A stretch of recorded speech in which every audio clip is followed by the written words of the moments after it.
If you're a leader and you're not coaching, then you're probably not getting the best out of your people. To find out why, what coaching really is, and how you can integrate it into your work, then this is the episode for you. I'm Jeremy Klein, and this is Change Work Life.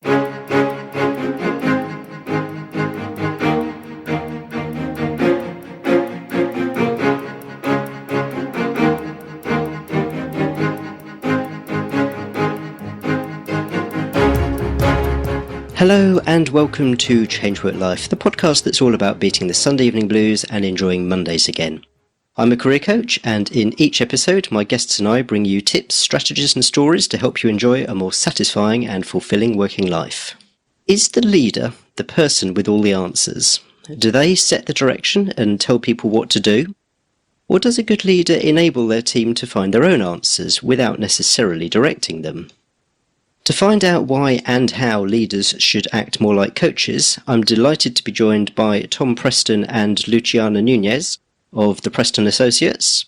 As well as being highly experienced executive coaches, Tom and Luciana are also the authors of the book Coaching Power, Leading with Coaching to Create Individual, Team and Organisational Outperformance.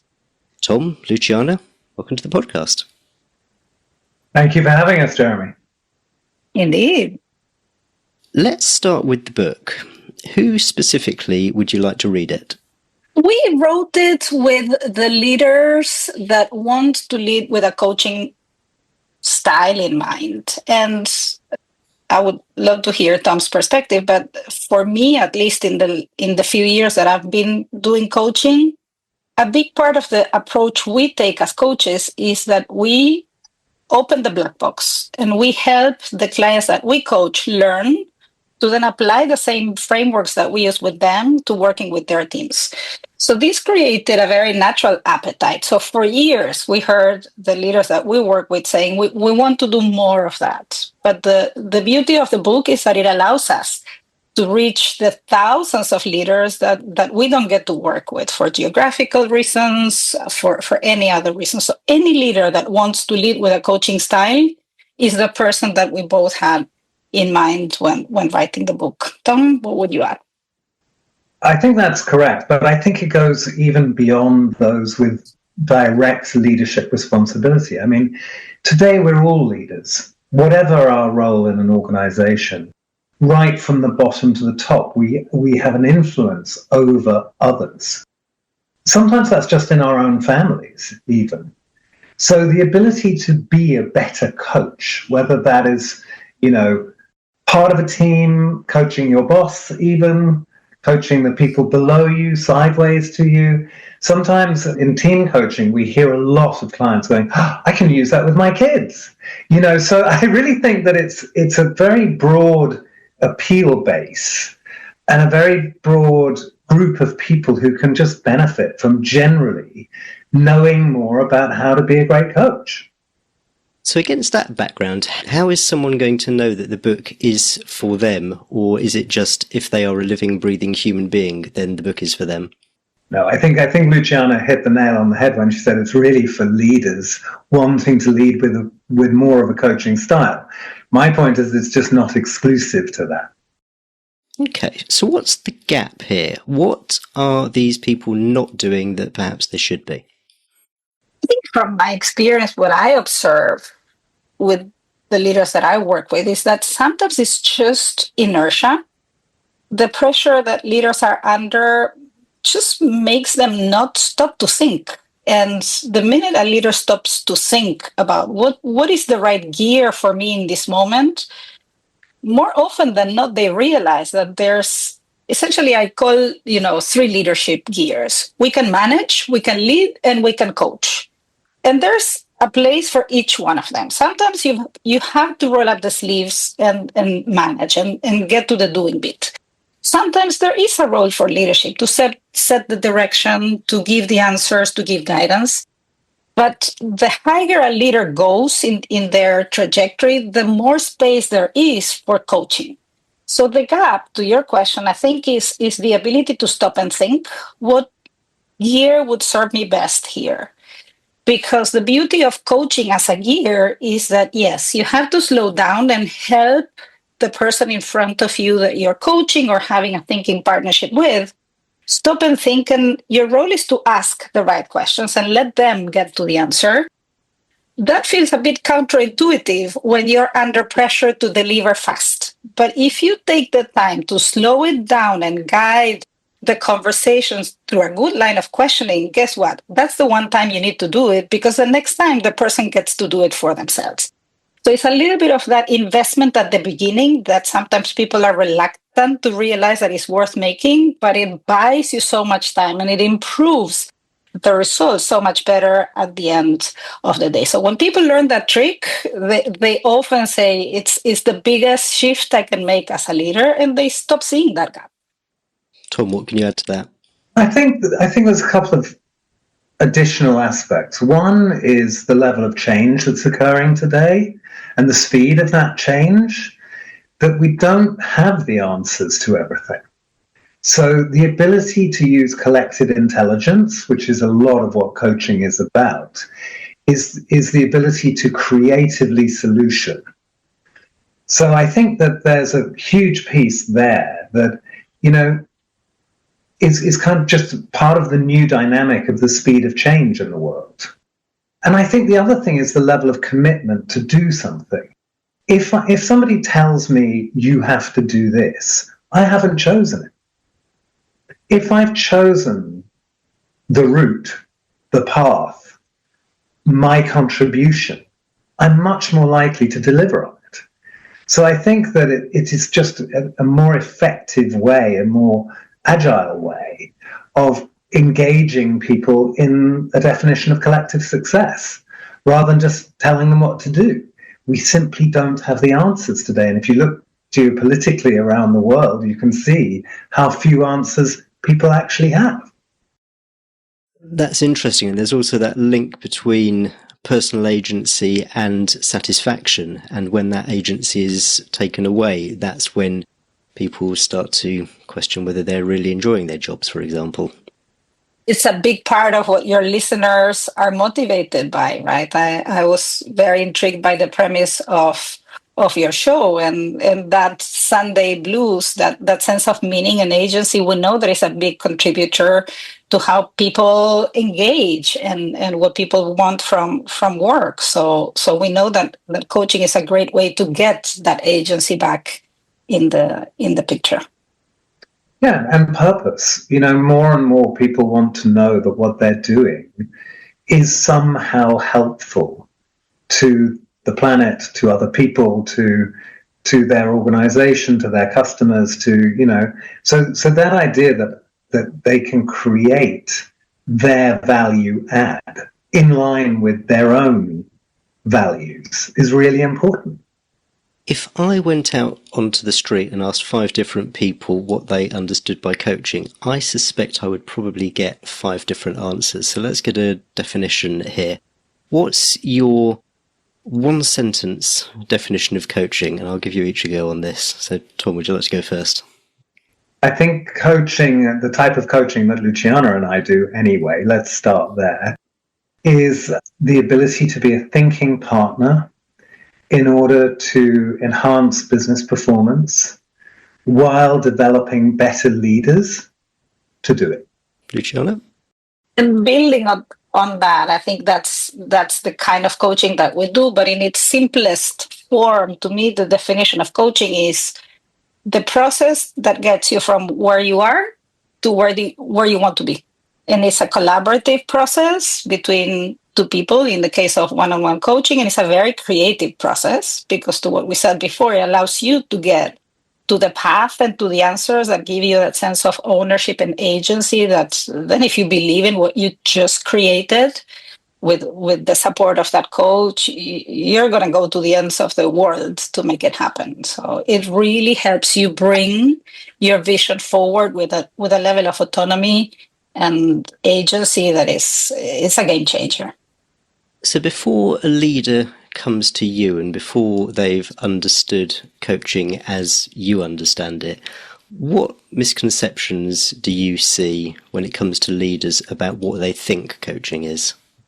Well, I can tell you how I think sometimes people misuse the word coaching, which is some version of role modeling or leading by example, meaning a few of the leaders that I work with think that if they unpack what they do and they give a tutorial to their team for this is what I did, this is how I did it, that is coaching. I don't necessarily see that as coaching. I think that's a very thoughtful way to unpack your process and deconstruct it and help people see how you did it. But that doesn't necessarily help them find their own way of doing it, because the way you do it, the way Tom does something might be very different from my way of doing it. So that's one misconception of coaching. Coaching is that it's a role modeling type of lead by example behavior of leaders. It's not common in the senior leaders that we work with. It's more at the mid-level of leaders, perhaps. But I've seen that definition of coaching used quite a bit. But what have you seen, Tom? I think that coaching is changing very quickly, right? I think that one of the misconceptions about it is that it's this very soft approach to, and how do you feel when that happens? And, when you're talking to leaders, they don't have a lot of patience for just that. So they want it to be quite pragmatic, quite thoughtful, quite business focused. And when you're talking to the sort of people that we're talking to as coaches, I think it's at the beginning of starting to be an alternative to management consulting. So instead of hiring a management consultant, you might hire a coach these days, not because they will be a consultant, they will be a coach, but they will help you think through the problems and the challenges and the opportunities for businesses in a way that used to only be addressed by management consultants. So I think that it's getting much more pragmatic, much more effective at helping business leaders find business solutions. It's really interesting that you've both described almost like two ends of a scale. So on one end, it's the coach as the look at me, I'm the role model, do as I do and you'll succeed kind of thing. And then at the other end, coaching is just this sort of airy-fairy, how do you feel kind of thing. I mean, that's what's the point of that? So what other misconceptions do you see come up in addition to those? I think one misconception is it's not hard work. If I'm going to see my coach, it's kind of luxury time. And there's some truth in that, because not many people will focus only on listening to the person that they're with, on the subjects that they want to talk about, to help the solutions that can work for them. But the coachee has to do the work, right? It's not the coach that does the work. So, people will sometimes come in and go, so how are you going to help me? I'm like, I'm not, if you're not going to help yourself. I am the vehicle, as Luciana was saying earlier, I'm the vehicle that helps you get from where you are to where you want to be. But you are sitting in the vehicle. You are driving the vehicle. So there's a lot of hard work behind it and a lot of commitment. And I think that leaders who approach it with a bit of a kind of like, I'll go if my diary allows, they're not going to get the benefit from coaching that they should get by taking it really seriously. Because it's a big investment by an organization, and it says that an organization believes that this person has more potential and more talent very often than they themselves think they have. And that an organization is prepared to pay pretty significant sums of money to release that potential if they take it seriously.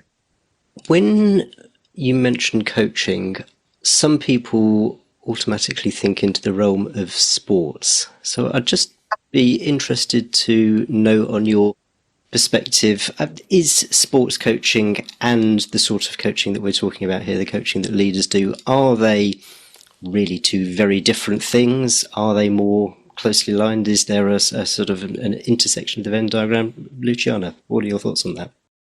I think to your point, there's intersections, and I definitely see commonalities, but there's also quite distinct differences. The first thing I'll say is, if you look at elite athletes, nobody thinks of putting an elite athlete on the field, on the court, without coaching. Every elite athlete in the world has a team of coaches. The interesting thing is that sometimes corporations have the equivalent of elite athletes, which is their C-suite, their presidents, their VPs, and they don't always have a coach. So for us, in the world that we operate in, having a coach is almost a sign of being a top athlete. So the old definition of coaching as something remedial has definitely changed. So I think coaching is embraced as a driver of performance. That is very similar to the world of sports. It's at the end of the day, how do I get more out of my potential, my capabilities, how I play the game?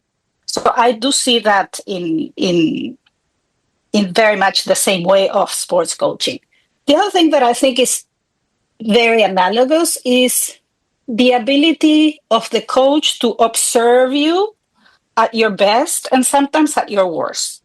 So, for example, sometimes part of our coaching process involves asking feedback on behalf of our clients. And believe me, the way we frame it, the people that work with our clients day to day do open up and they do tell us what the client looks like on a good day and on a bad day. That's the same that a coach would do on the field. They will really dissect that play that you really excelled at. But when you didn't and you were in your crappy day, they'll also have the courage and the ability to show you with constructive feedback how you need to shift that. So that ability to be the mirror on a good day and on a bad day, I think is analogous from a business coach to a sports coach. But then I also think that there's distinct differences, right? At the end of the day, yes, we work with elite athletes, the C-suites of the world, but we also have to build in them a certain sense of, even if they are the star quarterback of the company, they also have to learn how to play in a team, similar to the sports, but they also have to learn to get their ego out of the way. So there's things that you then start to go much more into the human component of the person in front of you, in ways that perhaps I don't think in sports are that relevant, because a big part of how you show up as a leader has a lot to do with your history, with how your beliefs set you up for success or not. So then we go into a much deeper personal side of things that it's, by the way, not for the sake of digging and, like Tom said before, how do you feel, but really understand how does that get in the way of you leading at your best, of you performing at your best. So there's moments in a process of coaching where I think the business side of coaching starts to be very different than the sports side of coaching. Tom, what would you add? Two things. In sports coaching, anybody who skis or plays tennis or anything like that knows the power and the importance of visualization. But how many business leaders do you meet that say, oh, I visualized my day today, or I visualized how to land my budget, or I visualized how to get discretionary effort out of my people so that they knew that they were making a big difference to our consumers, right? So I think that we need to get business people to understand better how they can use visualization as an extremely powerful tool to kind of reset your mind as to what you're chasing after. So that's one thing. And I think the second thing that is more in line with sports coaching is controlling that voice in your head. An athlete never thinks they don't set out to lose. Right? A lot of business people are afraid or are alone or don't have the solutions that they need to drive their success, or what their shareholders expect, or what their boards expect, or even their own boss expects. So how do we reframe that voice in our head to allow us to win? Because the difference between, a gold medalist doing the 100 meters and a silver medalist, it might only be 0.1 of a second. So it's not a physical difference, it's a mental difference. So I really think that there's a lot that coaching in the business environment can help people to apply, but in a very different way in business. I agree, and I would add to that briefly, if for your listeners, Jeremy, there's a video now doing the rounds in social media that speaks to the point that Tom made by Roger Federer in a commencement speech, where he actually said, in my career, I won, I don't know, it was like 80% of the finals, but then he started to zoom into how many points did he actually win, and it was only 54% of the points.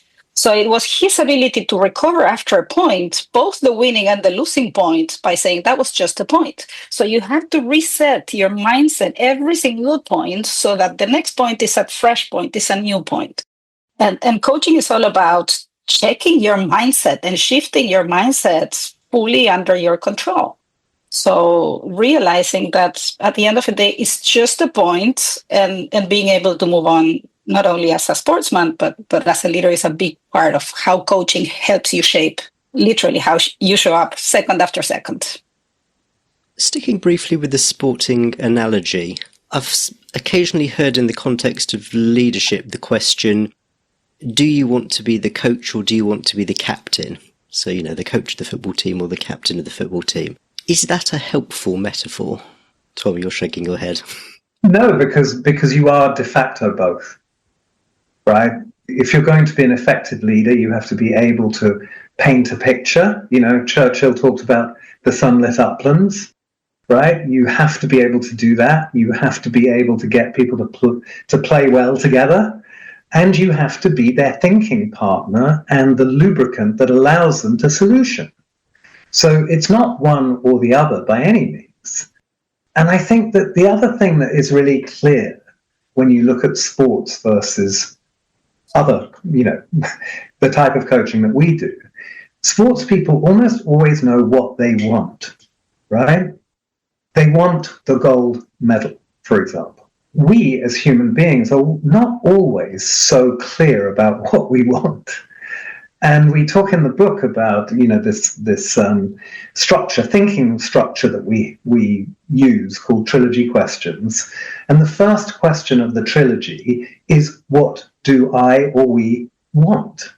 So a coach's job is to help somebody also clearly identify what they want. Because once we can do that, we've got a snowball's chance in hell of getting it. But if we don't know what we want, we're almost guaranteed not to get it. I agree. And I think the part of the challenge of being a good coach in this day and age is that, in addition to what Tom just described, helping your client clarify what do they want, the reality of the how for them is that today, sometimes it is about the and. You have to be the coach and the captain. So next level coaching is all about also helping clients deal with these paradoxes and this tension of, for me as a leader, I have to hold the paradox. I have to be able to be the captain and the coach. I have to deliver top line and bottom line.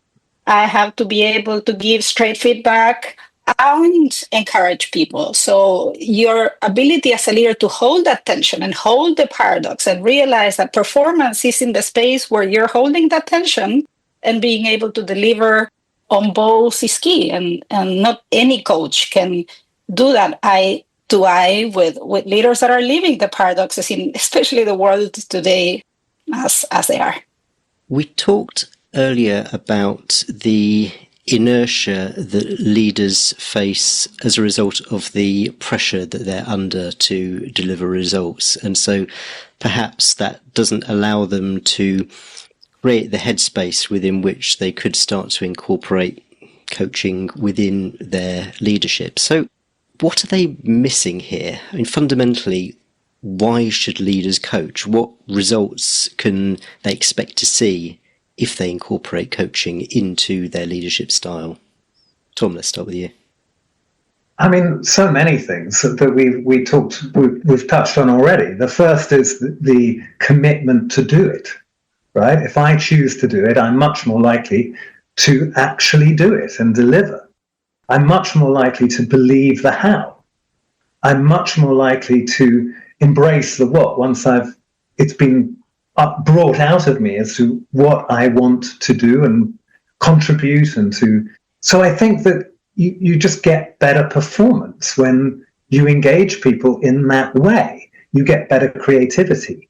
You get better people behaving better. You also get better self-awareness, right? If you understand that your experience of being bullied at school might make you into a bully in the workplace, in extremis, right? The fact that you've got an awareness of that lowers the risk that you behave in a bad way, right? You have more choice about who you are. You're not stuck in your default operating system. You can choose your operating system. You can choose how you show up. And at the end of the day, if you are physically and mentally well, success is a choice. If you can develop the right mindset, if you can have somebody that you trust help you figure out your route to your freedom. So there are so many advantages of doing it. I think the issue, Jeremy, is that leaders are all of us are time poor. So you need to stop and think. You need time to think in order to create time to lead and time to coach. But that investment pays off inordinately because it saves you so much time later down the road. Luciana, can you give an example, obviously within the bounds of confidentiality, where you've seen a leader who perhaps wasn't really coaching, but then following work with you started to incorporate that into their leadership style and the results that they saw?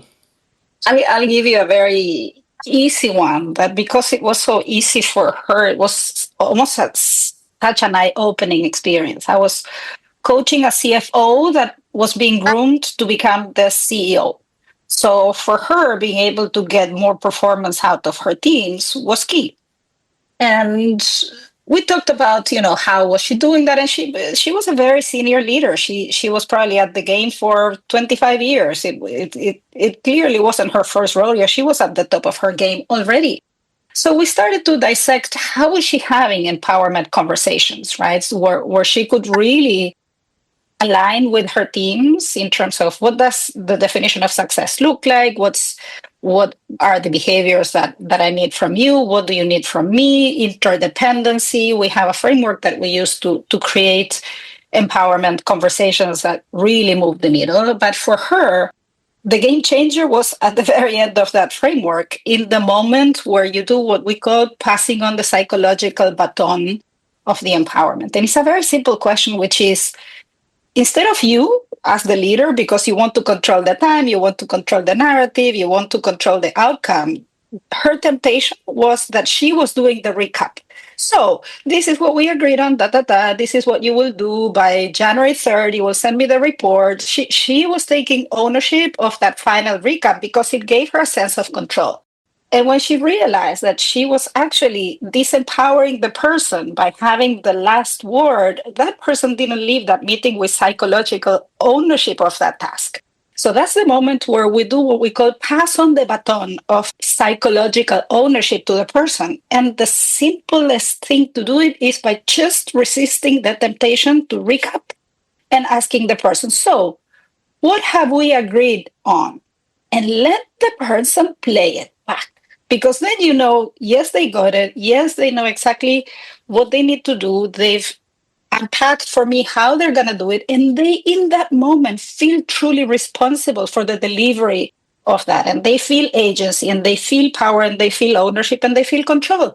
I coached her. We landed on that point. She went about her life. The next coaching session, the next month, she said, that was the biggest game changer of my entire career. Everything has shifted for me since I hold back from the recap. I build 5 minutes in every one-on-one that I have for them to play back what we've agreed upon.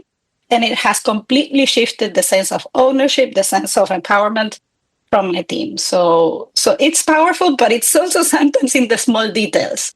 So as a coach, you have to hold the space for the client to take the time to unpack all of these habits that they have that they don't think twice about. But you've got to have that confidence in you to, even with a very senior person, help them see what they have forgotten to see because they are in such a hurry that they are in their default gear. Love that. And Tom, that ties in very nicely with what you were saying earlier about ownership and taking sort of ownership and responsibility for the actions. Yeah, and it's also what Luciana was saying there is understanding the person. The person that she was just describing felt this need to control, right? And so what she was doing was trying to give herself control instead of actually enabling somebody else to take control of what they were responsible for, which is exactly what you want as a leader to encourage people to do, right? So for the leader who's listening to this and they've started to recognise that they haven't really been coaching, they've been role modelling, they've been directing, they've been managing, they haven't really been coaching, aside from the obvious suggestion that they immediately go out and buy your book, where do they start? Where do they start to try and introduce this more coaching aspect into the way they work? Tom, would you like to start with this one? Well, I think what you've just said is a good place to start, but I suppose I'm not allowed a commercial break, so I won't say that. But look, I think you have to understand how to coach. You have to understand the basic premises of the listening, the questioning, the curiosity, the fact that there isn't only one way to do anything. You know, I always give an example for leaders. So just imagine that you're part of a team and you're going to have a team dinner, and the idea of the team dinner is that it's going to happen at a place in Paris called Le Bistro at 8:00 on Friday night, right? What do you do with that? You go, okay, well, look, in order for you to get to the bistro by 8:00 on Friday night, you need to take the 4:00 Eurostar, because if you take the 5:00 and it's late, you're going to miss, so take full control, right? If you can just say, all right, it's 8:00, it's called the bistro, it's in Paris, it's Friday night, get there how you want. But if you'd like help, ask me. So start there, right? That's the first thing. And if they ask for help, then you will help them. You just show them the end state and then help people get there. Yeah, well, I agree. And what I would add to that is something that I experience a lot with my clients, which is helping them remember they have gears. We forget. Disclaimer made, I learned to drive in Argentina where you shift gears, right? So for me, that physicality of gear shifting is very real. In a world that is automatic cars, we forget the gears so easily. So as coaches, the first thing to get people back into the zone of coaching is remember that you have gears.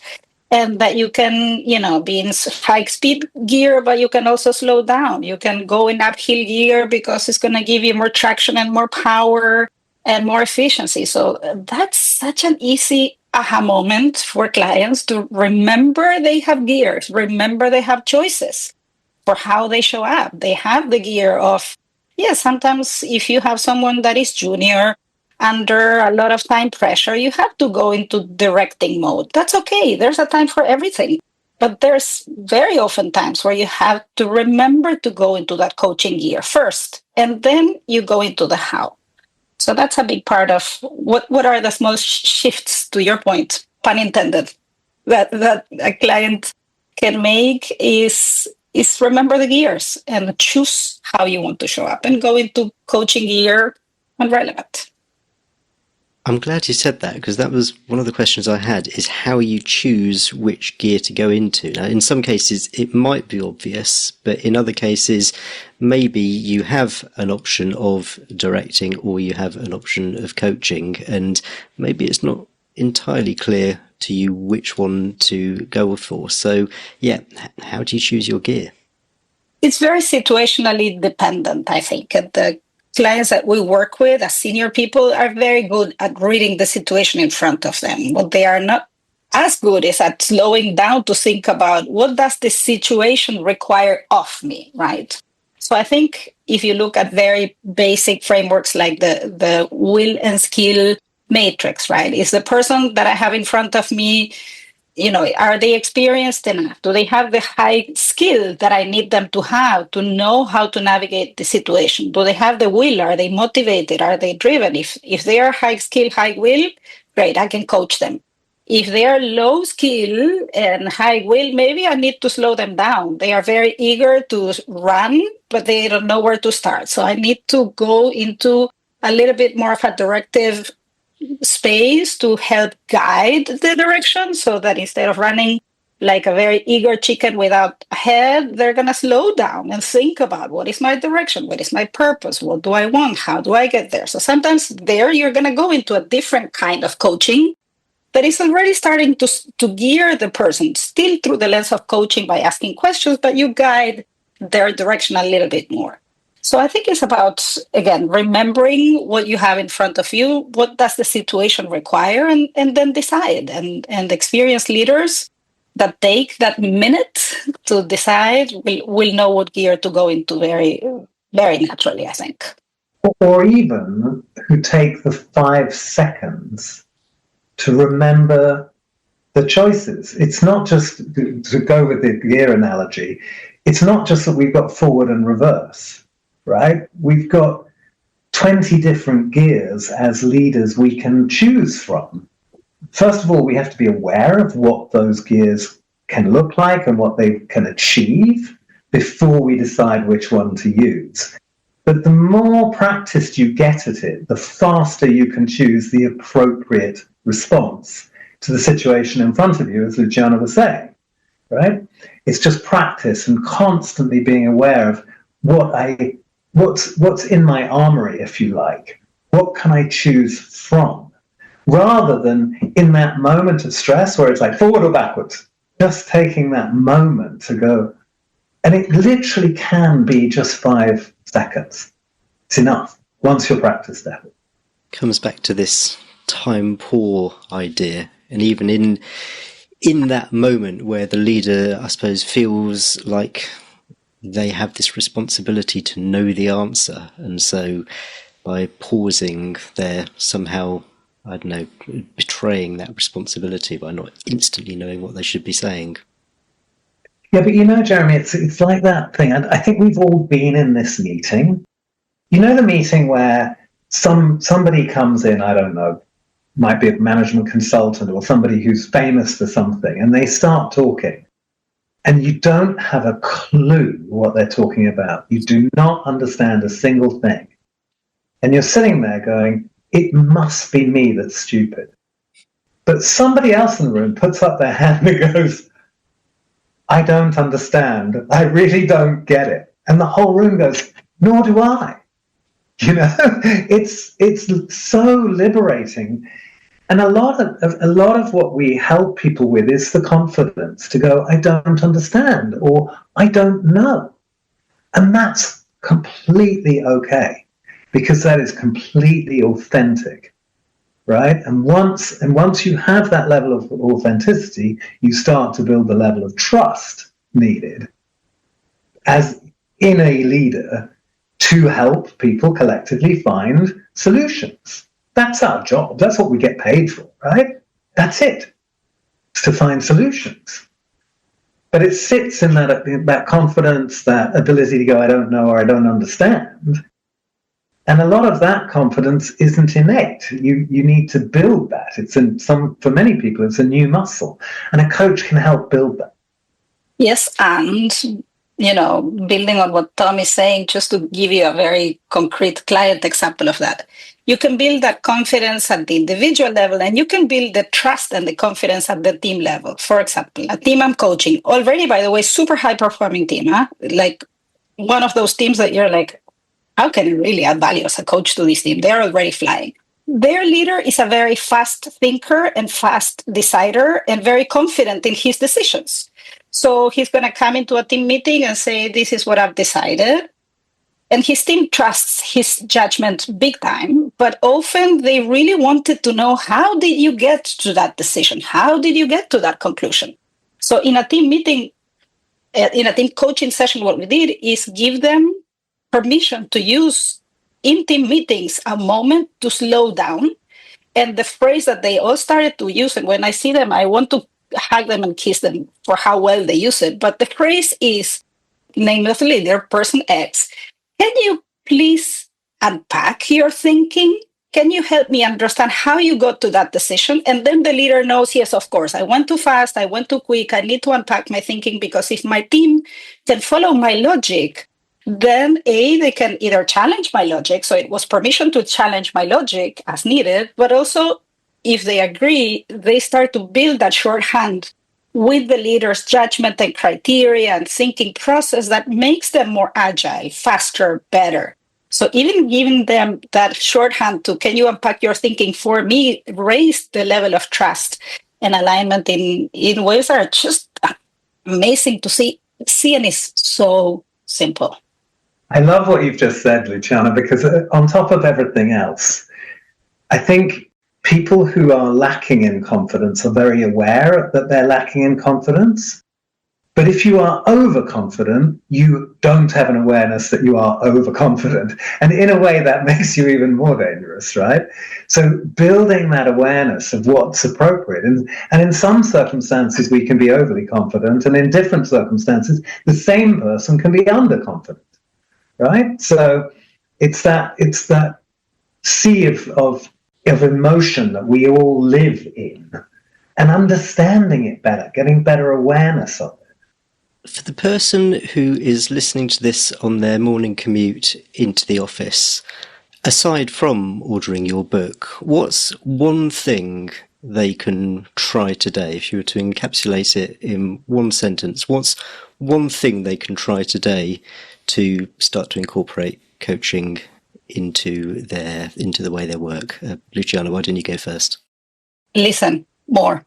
As a good coach, one of the superpowers is active listening. And I know that as humans, we often don't listen enough. The easiest thing, the lowest effort thing that you can do, seemingly lowest effort, we know it's not that easy, is listen more.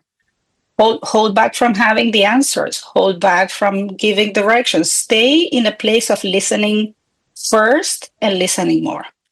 And Tom? I would say, yes, listen more.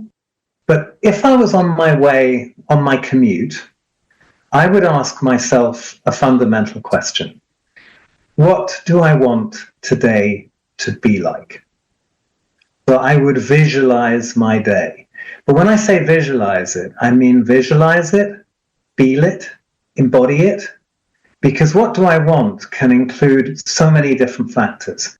What do I want people's experience of me to be today? What do I want them to understand? What do I need to understand? What do I want them to know about me today? What do I want to share with them? What do I want to learn about them? There are so many ways of picking out how your day can be great. You know, it's going back to the sports analogy. It's that idea that every day is a ski slope. You know, if anybody that skis knows that you get to the top of the slope and you stop and you look down the slope and you think about how you're going to ski that slope before you set off. Think of your day, your work day, as that. Think of the different meetings you've got. Think about how you want those meetings to go. And it will enable you to be the best you because you will have visualized it. Absolutely love it. Tom, Luciana, if people want to get hold of you, get the book, where would you like them to go? Easy peasy, Amazon US, look up Coaching Power, Amazon UK, Europe, Google, or put on the search bar Coaching Power. You'll find the website that allows you to ship it to your house. We've put a lot of effort and thought into writing it, so we can't wait to hear what you think. So feel free to reach out to us through LinkedIn and continue the conversation. But in the meantime, go get the book and channel that inner coach that we know you have in you, because you see it's not only a more powerful way to lead, but it's much more fun way to lead too. I will put links in the show notes. Tom, Luciana, thank you so much for coming on the podcast. Thank you for having us, Jeremy. Okay, hope you enjoyed that interview with Tom Preston and Luciana Nuñez of the Preston Associates. If you weren't convinced before about the benefits of coaching, then I really hope that you are now, because there really are just so many benefits. One that I particularly liked is this idea of collective intelligence. The leader doesn't have to have all the answers. They can't have all the answers, it's just not humanly possible. But chances are that they, collectively with the people around them, can come up with the answers. And it's by adopting a coaching mentality that the collective group reaches those answers. Coaching isn't about telling people what to do. It's not a leader saying to the people they lead, look at me, look at the way I do things, that's the way you should do them. A good leader recognises that other people will have their own answers and they will come to their own conclusions in their own way. So whilst coaching is an absolutely fantastic tool for growing other people, it's an amazing way to grow as a leader as well, as a person. I doubt there's a single coaching conversation that I've had where I've been the coach where I haven't myself grown in some way as a person.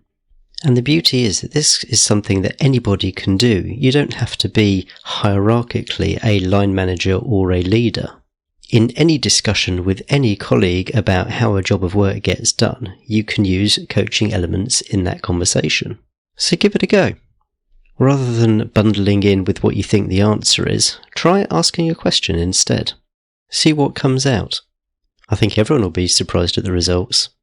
You'll find the show notes for this episode at changewhatlife.com/209. That's changewhatlife.com/209, where there's the transcript, summary of everything we talked about, and links to resources mentioned, including Tom and Luciana's book.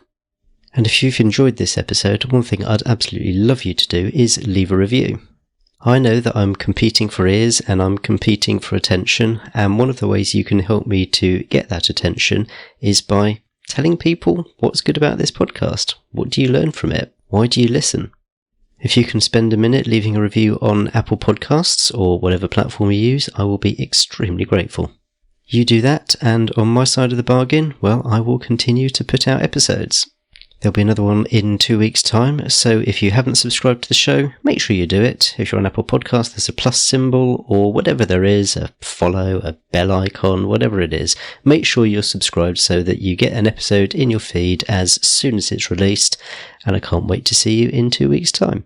Cheers.